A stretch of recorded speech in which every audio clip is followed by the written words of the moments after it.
Beautiful Gulf of Mexico. I have a lot to say. I'm going to try and get it all in one video. I came across some information that people claiming the earth was flat about a year ago. I don't think I gave it a second thought. I blew it right off. Got into the Mandela effect, and I experienced some of those changes. I thought it was quite amazing. While looking at that material, I accidentally clicked on a flat earth video that was someone who has been into the flat earth for so long. They were very sarcastic about it, and that was not the way they were going to pull me in. So I blew it off again. Went back to the Mandela effect. And at the time I was actually studying some Egyptian beliefs. Say the stars were souls. One day checking out Mandela, I accidentally clicked on a flat earth video that was for beginners. I thought I'd check it out. It had something to do with the NASA moon landings being faked. And there was a lot of things I could understand there. It wasn't all the numbers that I couldn't wrap my head around. So I went ahead and got into that. And I checked out flat earth and what they were talking about. And for my questions, you know, are we in a dome? Is there more land on the other side of the South Pole? Is there a South Pole? Are we not in a dome? Is it concave? What's going on with the stars and the sun if we are in a dome? I looked at the Bible verses they were talking about, and it kind of pushed me towards the dome. And I'm not trying to limit God, but God is a lot closer to me now. I'm a lot closer to God than I ever was. Carol Rosen was a partner and speaker for Wernher von Braun, who was a leading figure in the development of rocket technology in Nazi Germany. She said in his last years of life, he started admitting some interesting things to her. When I was a corporate manager of Fairchild Industries in 1974 through 77, I met the late Dr. Wernher von Braun in early 74. Von Braun's purpose in life during the last years of his life, his dying years, was to educate the public and decision makers about why space-based weapons are a dumb, dangerous, destabilizing, too costly, unnecessary, unworkable, undesirable idea. The strategy that Wernher von Braun taught me was that first the Russians are going to be considered to be the enemy. In fact, when I met him in 74, they were the enemy, the identified enemy. We were told that they had killer satellites. We were told that they were coming to get us and control us, the dirty commies, that whole story. First, the Russians were the enemy against whom we're going to build space-based weapons. Then terrorists would be identified, and that was soon to follow. We heard a lot about terrorism. Then we were going to identify third world country crazies. We now call them nations of concern. But he said that would be the third enemy against whom we would be needing to build space-based weapons. And the next enemy was asteroids. Now, at this point, he kind of chuckled the first time he said it. Asteroids, against asteroids, we're going to build space-based weapons. So it was funny then. And the funniest one of all was against what he called aliens, extraterrestrials. That would be the final card. And over and over and over, during the 4 years that I knew him and was giving his speeches for him, he would bring up that last card. And remember, Carol, the last card is the alien card. We're going to have to build space-based weapons against aliens. And all of it, he said, is a lie. Plus, what was in the skies over Jerusalem? And why did it stop over one of the most treasured sites in Christianity? We bring you this special radio television broadcast in order to give you the very latest information on an amazing phenomenon. The arrival of a spaceship in Washington. The Army has taken every precaution to meet any emergency which may develop. Just a minute, ladies and gentlemen, I think something is happening.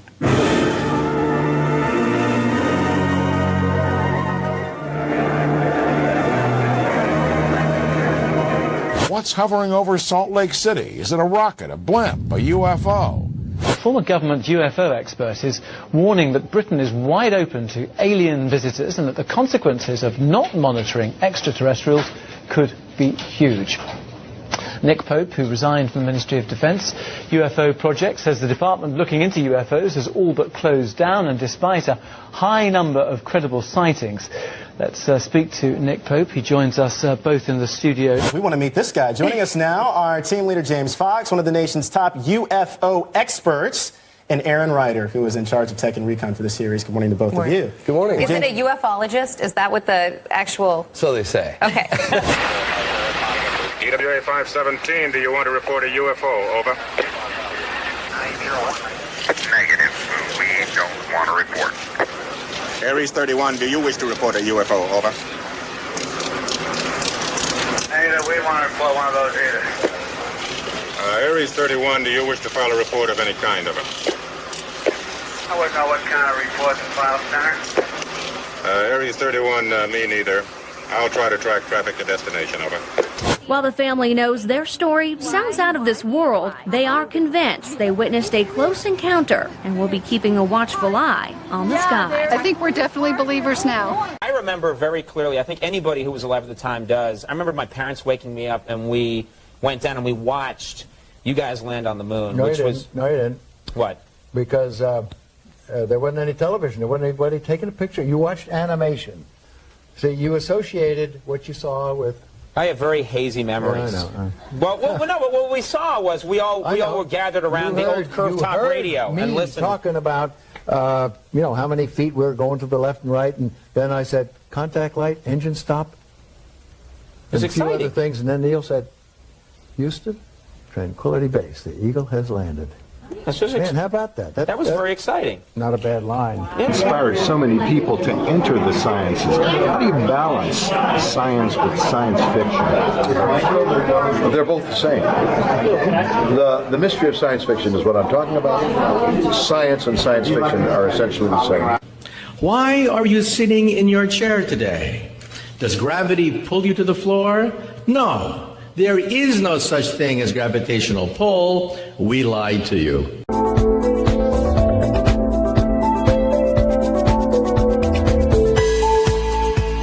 Hang, the drink the astronauts took to the moon.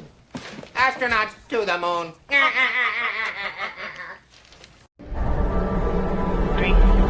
2, 1.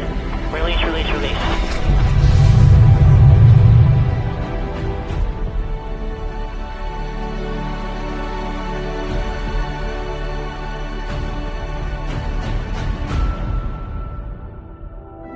Welcome to space.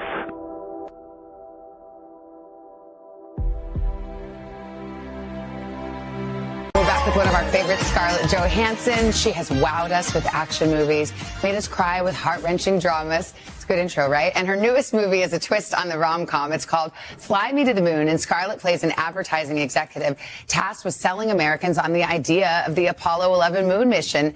And tell me how this idea came about. Well, the idea came about, so I have a production company here in New York called These Pictures, and one of our associates, our head of film, Keenan, just was toying around with this idea of like, well, what if this conspiracy theory was true? What could you build a genre movie around? Like this conspiracy theory is that the moon landing was fake. Yes, that's the one. So.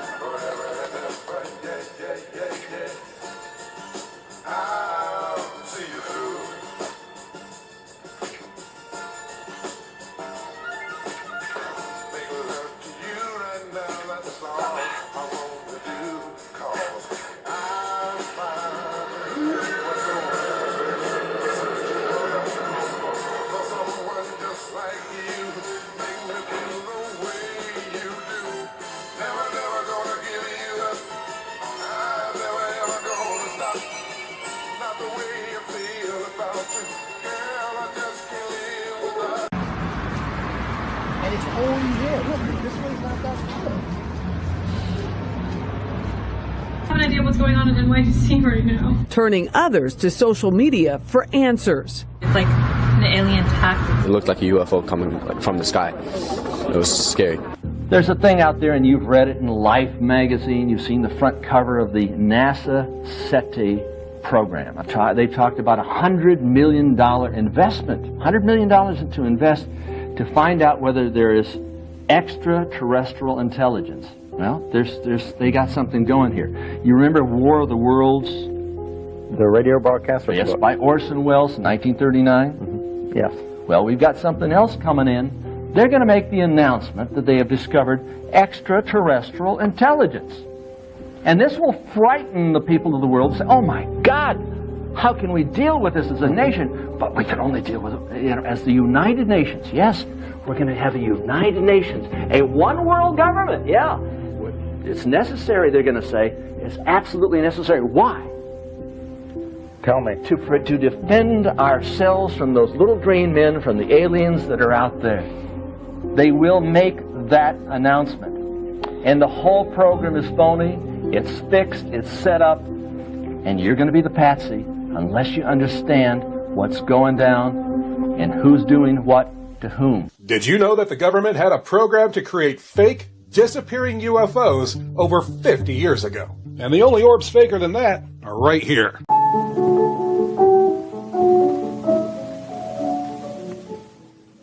Ladies and gentlemen, here is the latest bulletin from the Intercontinental Radio News. Toronto, Canada. Professor Morse of Macmillan University reports observing a total of 3 explosions on the planet Mars between the hours of 7:45 p.m. and 9:20 p.m. Eastern Standard Time. This confirms earlier reports received from American observatories. Now, nearer home, comes a special bulletin from Trenton, New Jersey. It is reported that at 8:50 p.m., a huge flaming object, believed to be a meteorite, fell on a farm in the neighborhood of Grover's Mill, New Jersey, 22 miles from Trenton. The flash in the sky was visible within a radius of several hundred miles, and the noise of the impact was heard as far north as Elizabeth. Orson Welles' War of the Worlds. Never before had a radio broadcast provoked such outrage or such chaos.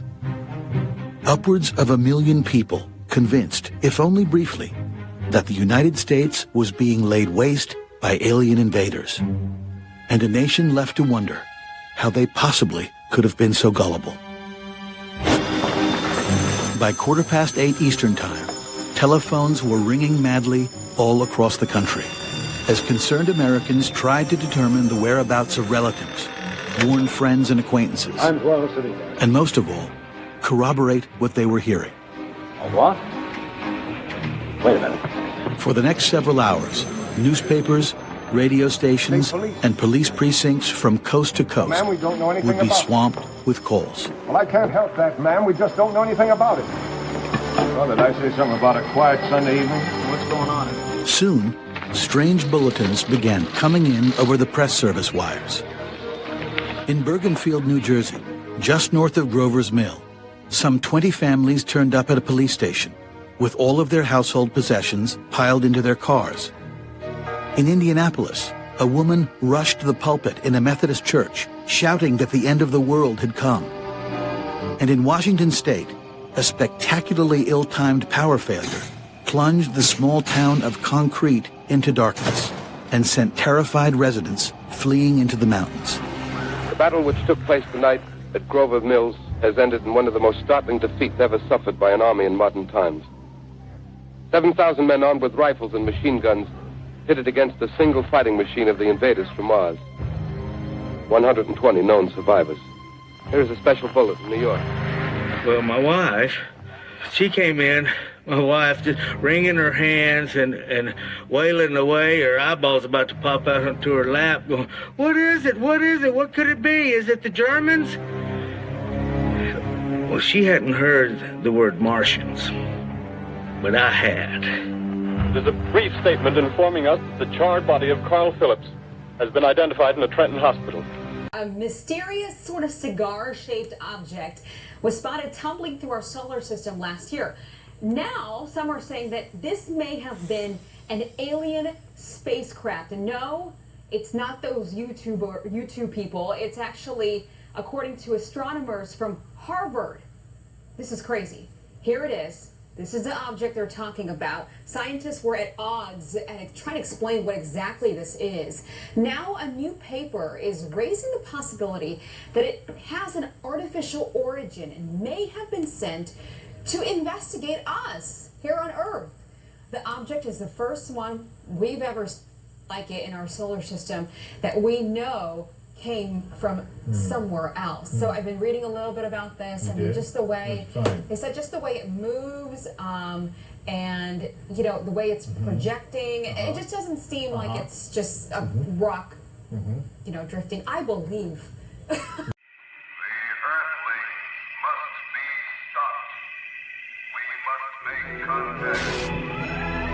Reports of flying saucers are nothing new. These are routine sightings, not isolated events. Are you seeing that? It's spinning. There's a whole swarm of them. Oh my God! They're all against the wind. All against the wind. Oh, look at this. That's 110, 150.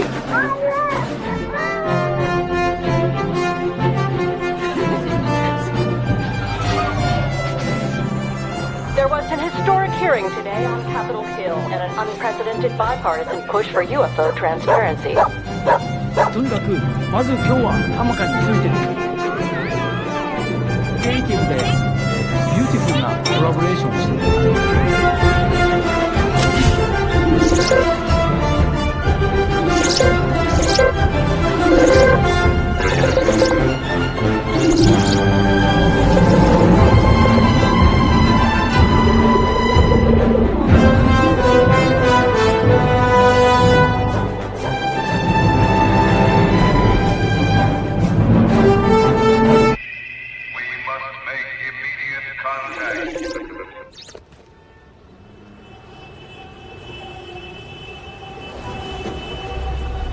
I told you to take Broadway. This always happens.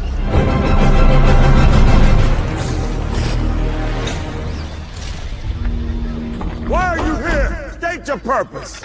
To find a place to rent. I know renters when I see them. Who is this guy? It's the top priority when you move to a new city or galaxy. Apartments.com. We can help you get into a lovely one-bedroom, two-bedroom. I don't want to presume anything. I like these guys. Acknowledging it. I believe our government has made contact with intelligent extraterrestrials. Something I can't discuss in public setting. Okay, I can't ask when you think this occurred. If you believe we have crashed craft, stated earlier, do we have the bodies of the pilots who piloted this craft? As I've stated publicly already in my News Nation interview, biologics came with some of these recoveries, yeah. Were they, I guess, human or non-human biologics? Non-human, and that was the assessment of people with direct knowledge on the program I talked to that are currently still on the program. Public support for the moon mission is rock bottom. NASA needs a marketing specialist, and you are the very best. I work here now to sell the moon. NASA's not something that you sell with a jingle and a slogan. When I'm done, those men are going to be bigger than the Beatles. You told me that your guys don't do interviews, so I had to hire new guys. I'm here for the casting. Who's he? You're at Juicy Parks. I flew 52 missions in Korea. I flew 52 missions in Korea. How's that? The whole world will be watching. We need to shoot a backup version of the moon landing. You mean to fake it? No one can ever know what we're doing. You mean to fake it?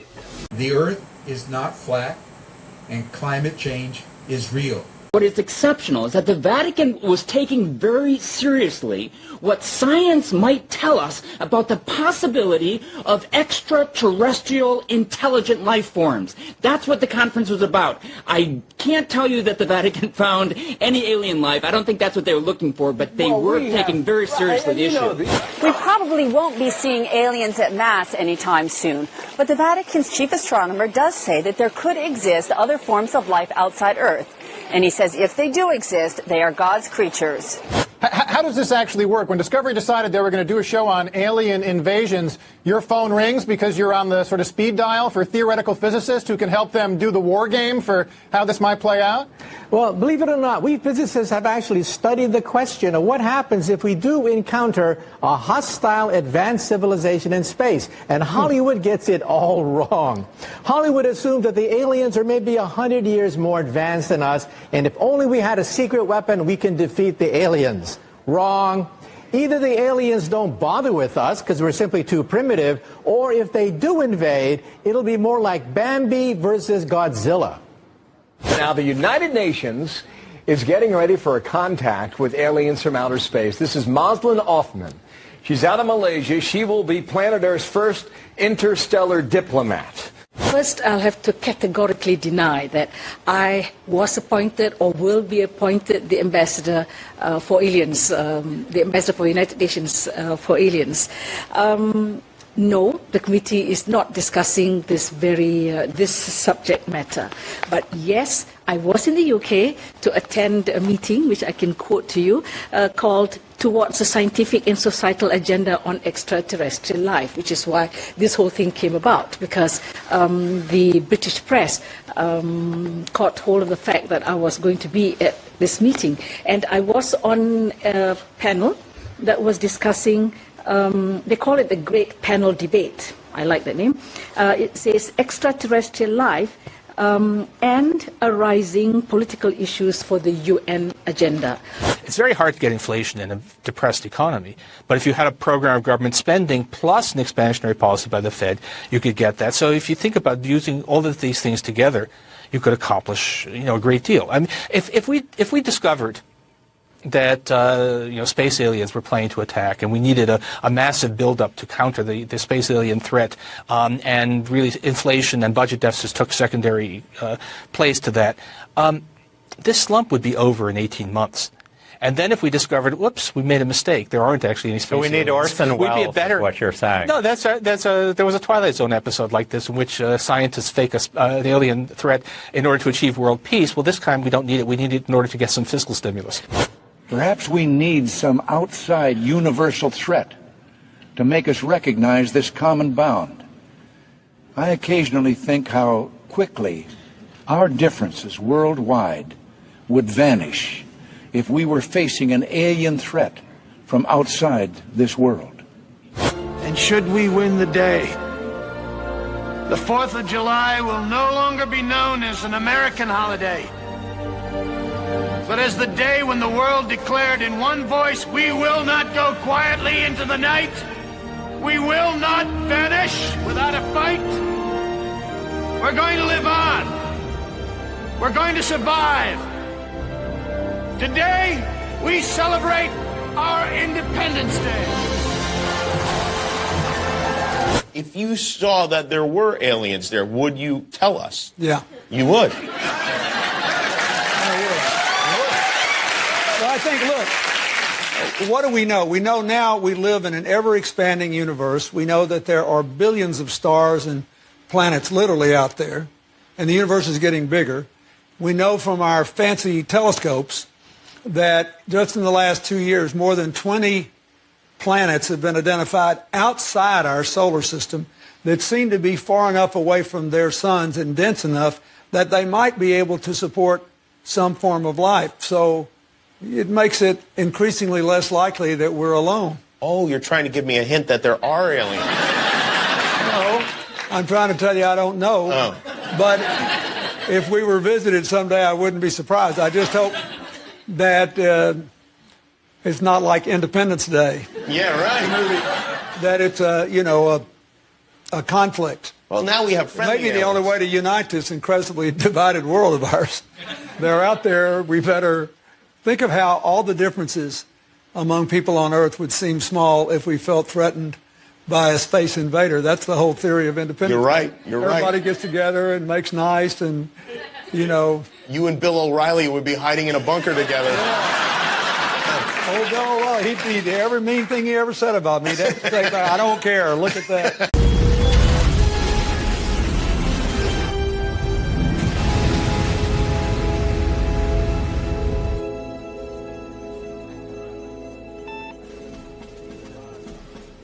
Colonel, you better take a look at this radar. What is it, son? I don't know, sir, but it looks like a giant... Dick! Yeah? Take a look out of starboard. Oh, my God, it looks like a huge... Pecker! Oh, where? Wait, that's not a woodpecker. It looks like someone's... Privates! We have reports of an unidentified flying object. It is a long, smooth shaft, complete with two balls. What is that?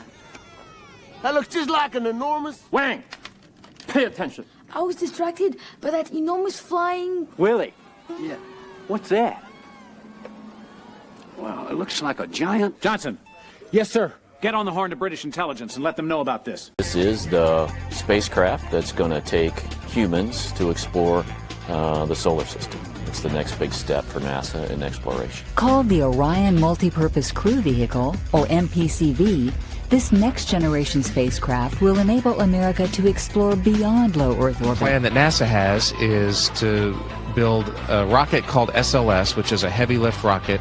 It's something that is much bigger than what we have today, and it will be able to launch the Orion capsule with humans on board, as well as landers or other components to destinations beyond Earth orbit. Right now, we only can fly in Earth orbit. That's the farthest that we can go. Right now, we only can fly in Earth orbit. That's the farthest that we can go. And this new system that we're building is going to allow us to go beyond and hopefully take humans into the solar system to explore. So the moon, Mars, asteroids, there's a lot of destinations that we could go to, and we're building these building block components in order to allow us to do that eventually. The moon, Mars, the moon.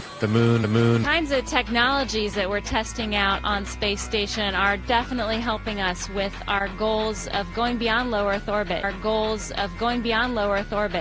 Hi, I'm Joshua Poole, Museum Curator here at the Scottish Rite House of the Temple in Washington, D.C. Today it is my pleasure to be able to speak to you about the Scottish Rite flag that went to the moon in 1969.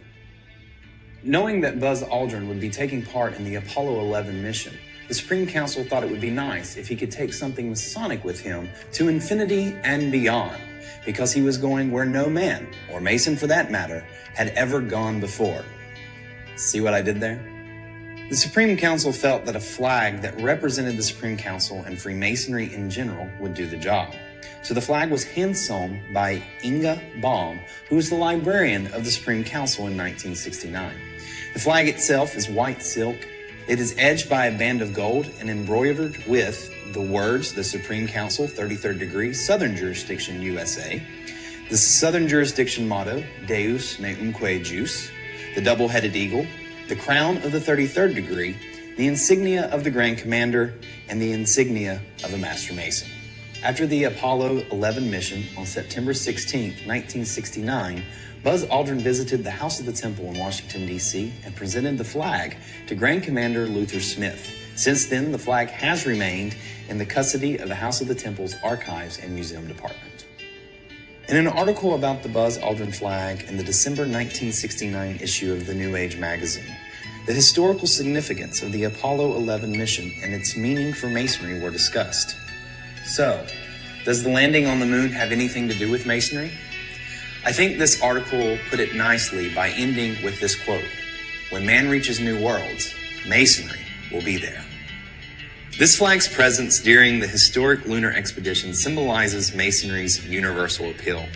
Masonry has been at the forefront of progress and human enlightenment since its beginnings, and will continue to be.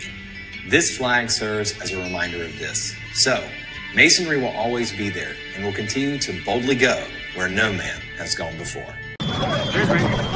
All right, move on. Nothing to see here. Please disperse. Nothing to see here, please. Did we get Dr. Eden? No, sir. He got away in that rocket that looks like a huge... Penis, the male reproductive organ, also known as tallywhacker, schlong, or... Wiener? Any of you kids want another wiener? Dad, what's that? I don't know, son, but it's got great, big... Nuts! Hot, salty nuts! Who wants some? Lord almighty. That looks just like my husband's. One-eyed monster. Step right up and see the one-eyed monster. Hey, What's that? It looks like a big... Woody! Woody Harrelson? Can I have your autograph? Sure, no problem. Oh, my Lord. Look at that thing. So big. I've seen bigger. That's... Just a little prick. It's a flu shot. You've been in the coldness of space. I didn't want you to get sick. What was it like to wake up to the fact that the Earth is flat? Space, the final frontier.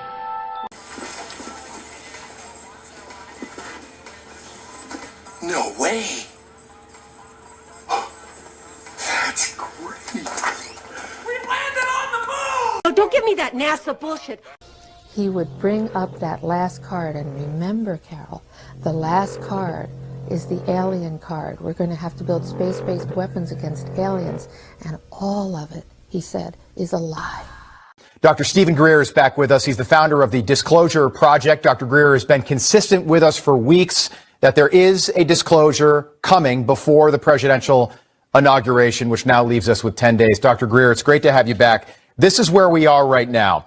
A flight crew on a commercial airplane recorded this large orb in the skies while they were at 17,000 feet. And now people, we mentioned this a week ago, are reportedly getting sick all over the world from this granular, mysterious fog that's being seen all over the place. Right. Does this disclosure happen next week? And if it does, how does it happen? When it starts happening, how will we know? Well, it'll be all over the news. Propaganda, in other words, a false narrative for whatever specific purpose, is now much, much easier to perpetrate on the people. Due to the Smith-Mundt Modernization Act, which went into effect on July the 2nd, 2013, scripted and orchestrated propaganda can now be presented to the American public as factual news. This comet's really cool because it does have that tail from the sun's radiation blasting it, but it also has a forward-facing tail. If the sun is here and the comet is here, the sun sends the solar wind to the comet, the tail goes behind the comet. Guess what? This comet is at the reverse side. But is it nature or something else? We're going to find out soon. Okay, so it's going to be a few weeks before 3i Atlas comes back into view. Right now, it is hidden behind the sun.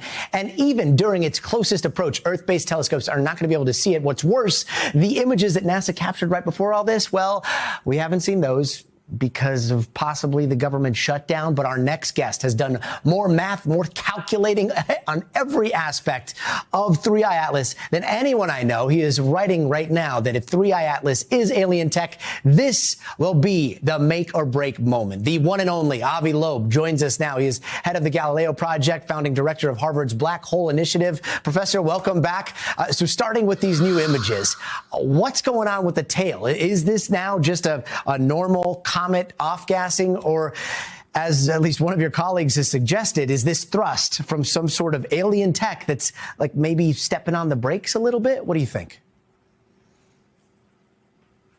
Well, thanks for having me. We don't know the answer to that, and we better observe it, because aside from the anti-tail turning to a tail, which could have a natural origin, I actually wrote 2 scientific papers trying to explain it, but it's not a simple explanation, because we don't know if there is dust at all around this object. But even more alarming, it's its size, the fact that it's at least 1,000, maybe up to 1 million times more massive than previous interstellar objects, the first and second ones.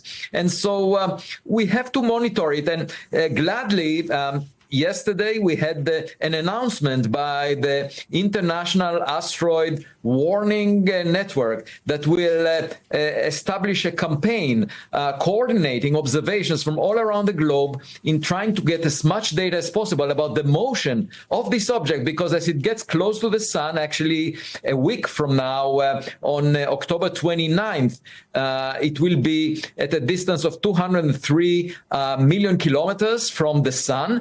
That is the best point to have a maneuver to use an engine that would either give a thrust object in the direction of its motion, in which case it will gain kinetic energy, or do the reverse, in which case the object would break and perhaps even release some mini probes towards the planets if it's technological. So we would like to know as much as possible about its future path, about the nature of material coming out of it. It's the beauty of doing science. I need to tell you something that's been keeping me awake for the past 72 hours. Something that fundamentally changes everything we thought we understood about 3I Atlas. And I'm not speaking as a science communicator trying to generate headlines. I'm speaking as a theoretical physicist who has spent 5 decades studying the laws that govern our universe, and I'm telling you right now, those laws are being violated in ways we didn't think possible. 3 days ago, on October 20th, 2025, the James Webb Space Telescope completed what was supposed to be a routine spectroscopic analysis of 3I Atlas as it approached its perihelion passage. The data came back, and when the team at the Space Telescope Science Institute saw the results, they immediately called an emergency session. I was on that call, and what I heard made my blood run cold. We were wrong about 3I Atlas, not slightly wrong, catastrophically wrong, because this object isn't just hollow, as Avi Loeb suggested. It isn't just decelerating in ways that violate natural physics. The truth is far more extraordinary and far more terrifying than any of us were prepared to accept. The Webb telescope detected something that shouldn't exist. Inside that hollow cavity we've been discussing, there's an energy signature. Yeah, we called it a bullshit.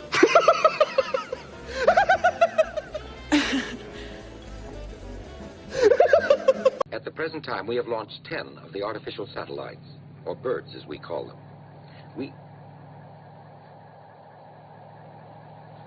Do you hear something? Hear what? I don't hear. Listen.